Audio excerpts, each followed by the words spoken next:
You are born in 12th century Arabia, exactly in the women's quarters of the Arab warlord's household. Your birth is welcomed by a group of your family midwives. Your mother, a young woman in her 20s, weekly asks for you. You're placed in her arms. Her exhaustion leads to joyful tears. Your father is away fighting the Crusaders at Arsuf in service of the great Saladin. You spend your first months crying, suckling, pooping, and sleeping. Your mother whispers to you that you'll grow up to be a beautiful woman. You do not understand the words, but the voice keeps you warm. Then one day while you sleep, a loud noise wakes you up. To you, it sounds like the end of the world, so you start crying. To everyone else, it's drums, horns, and singing. Your father has returned from war alive, when many did not. Later that night, your father summons your mother. He is a short and stout man with a bushy beard and a scar on his face. He tells your mother that you've been betrothed. Your mother gasps, clearly surprised. He tells her that the battle ended in a defeat, and the Saladin was chased down by the enemies of Allah.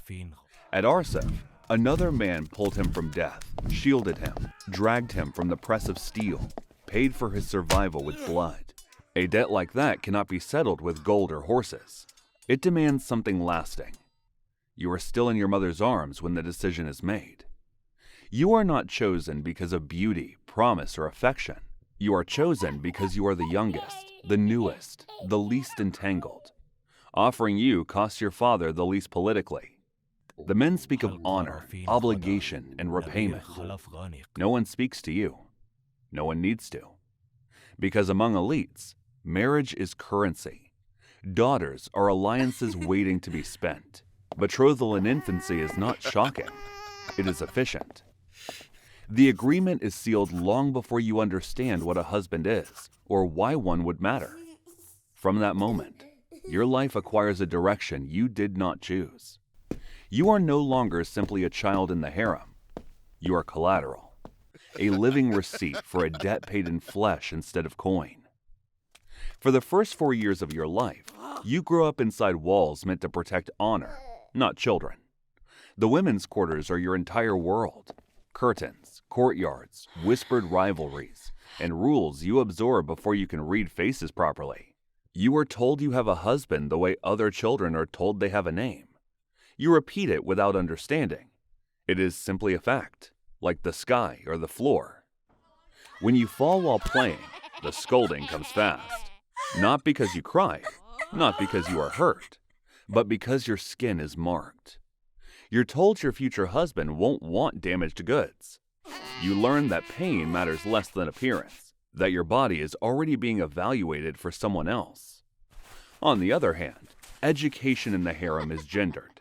Each morning, your brothers leave for madrasa. You watch them go with slates under their arms, learning letters, law, and scripture. You stay behind. Your lessons are different. How to carry water without spilling, how to keep quiet, how to sit properly, how to wear the burqa by yourself, and how to act around men. Your education is not of the mind, but of the body.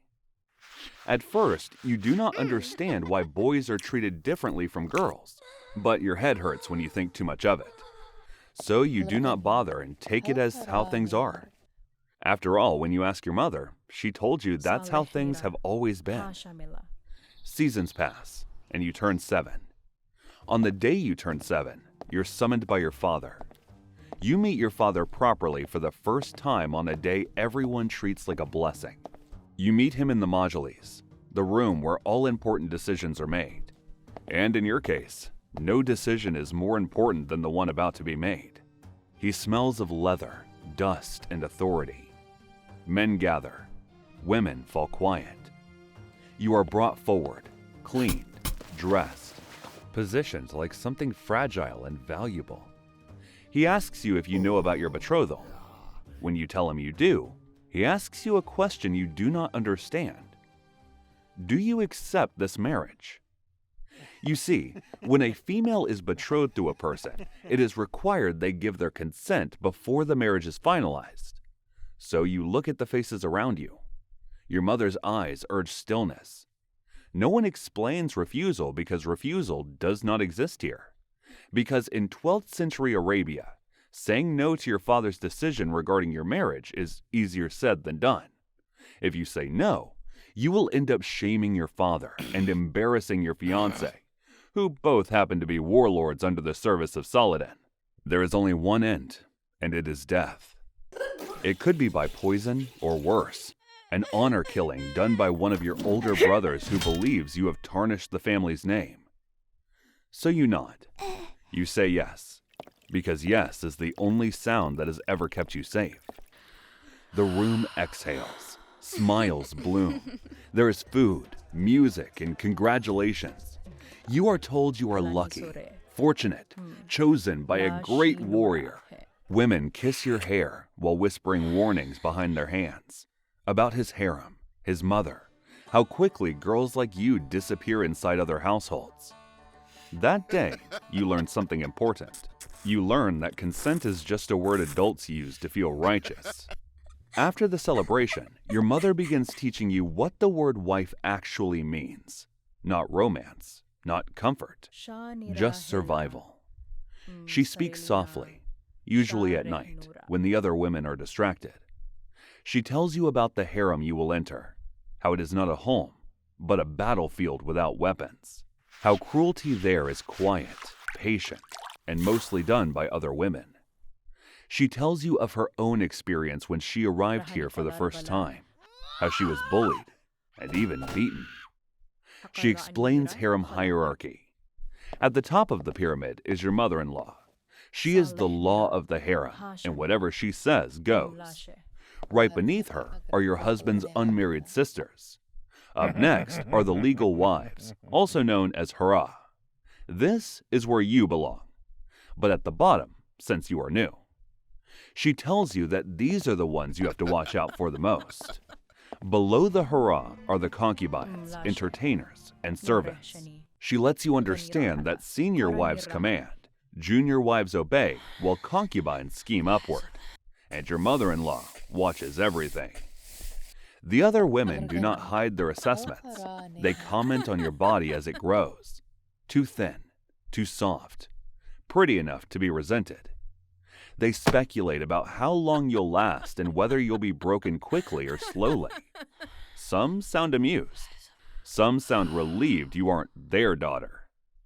You stop imagining escape. You start imagining tactics, how to stay quiet, how to smile when humiliated. You tell yourself that if you are perfect enough, obedient enough, you will be spared the worst of it.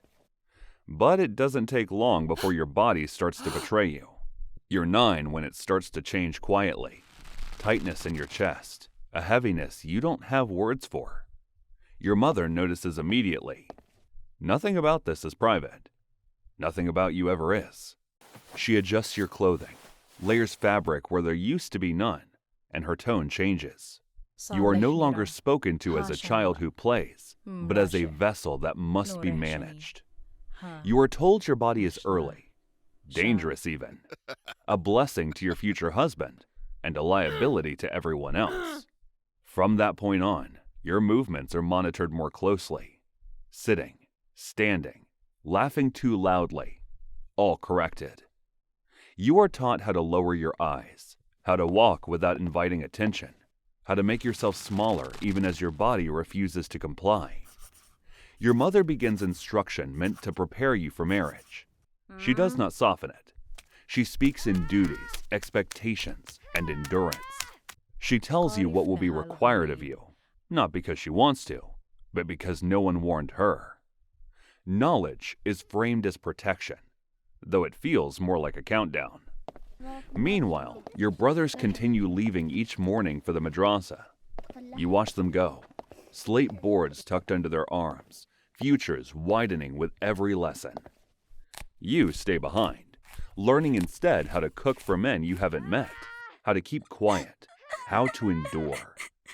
You wonder, briefly, guiltily, what your life might have been if your body had waited, or if you had been born a boy. Could you have been a scholar, a warrior?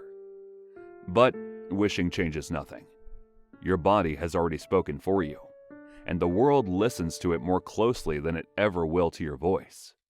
You're 3 months past your 10th birthday when you have your first blood flow. Your first blood is not met with concern. It is met with urgency. The women notice before you understand what has happened. There is no time to ask questions. The stain is interpreted for you, translated into meaning you never asked for. By nightfall, messengers are already moving. By morning, your childhood is declared complete. The marriage happens quickly, efficiently, like a task long delayed and finally checked off. There are feasts, music, and jubilation. You are congratulated by women who do not meet your eyes. Men smile at you with approval that makes your stomach tighten. The mar or dowry is arranged. Gold, fabric, promises. Less a gift to you than a settlement between men, smoothing the edges of an old debt. It should have been given to you by your husband, but your father settles it this time, still upholding his debt. You meet your husband properly for the first time on the day you are given to him. He is older than your father. He too smells of sweat, leather, and smoke. He looks at you the way one inspects something purchased but not yet unwrapped. Before night falls, the midwives examine you. Their hands are practiced, impersonal. They speak about you as if you are not present. You learn that your body is now evidence. It must prove something. That night, you are led to your husband after the lamps are dimmed. The room feels too large, the bed impossibly high. And there, you meet your husband. He lies on the bed looking at you like a prized camel. You hesitate at the threshold, not knowing where to put your hands, your eyes, or your fear. No one stays to explain what comes next. Your husband beckons you, and just when you move closer, he grabs you. That's when it happens. Your body reacts before your mind can. Pain blooms sudden and sharp, stealing your breath. You do not understand what you are supposed to do with it. You have been told about it, but no lesson prepares you for the reality. So you freeze. The sound that escapes you is small and involuntary, swallowed by the room. He does not stop. He does not ask. Your discomfort registers only as resistance to be overcome. You learn very quickly that endurance is expected. The pain does not pass cleanly. It lingers, deep and aching, spreading into places you did not know could hurt. He praises you afterward, not for bravery, not for surviving, but for compliance, for being good, for not causing trouble. When it is over, you are left alone with a body that feels unfamiliar, heavy, and sore. You curl inward instinctively, as if you can make yourself smaller again. Sleep comes in fragments. Each time you drift, your body tenses, bracing for something that has already happened. Outside, your blood is carried out like a message as the household relaxes. You hear the approval ripple outward. You are now officially a wife. But the next night it happens again. Any stories you were told about marriage, about protection, about belonging, crack under the weight of lived experience.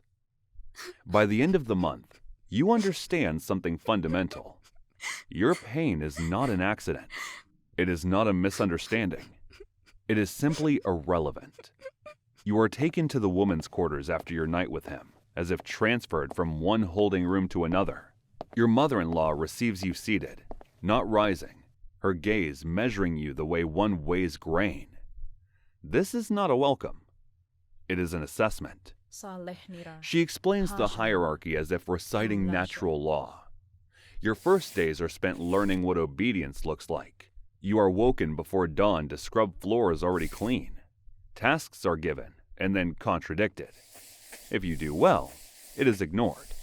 If you falter, it is remembered. Your mistakes, real or invented, become entertainment. You learn that laughter often follows cruelty, and that silence is safer than tears. You try to please. You bow lower. You speak less. You remind yourself that this is temporary, that endurance will earn acceptance. But the more you endure, the more they take. Pregnancy rumors become weapons. Your youth becomes an insult. Your body, already altered, is discussed as if you are not present. By the end of the year, you understand the truth no one says aloud. Marriage did not elevate you. It delivered you. When your husband summons you again, you go. Always. Even after weeks of being ignored. Even when your legs ache and your body feels heavier than it should. You are still called to his chambers when he returns from war. And each time you leave, the other wives watch you with narrowed eyes. Their resentment sharpens. Favor, even temporary, is a dangerous thing. You begin to feel strange weeks before anyone names it. Morning sickness, they call it. But to you, it is just weakness. Food turns against you. Smells make your head spin. You vomit behind pillars, in courtyards, into rags you hide beneath your mattress. You are tired in a way sleep does not fix. Your chest aches. Your back hurts. You think you are failing again. The harem notices before you do. The midwives are called. Not because they are concerned, but because your sickness is disruptive. Hands press against your belly. Murmurs ripple through the room. Then the verdict. You are pregnant. You feel relief first, then hope. This is what you were told would save you. A child means protection. A son means power.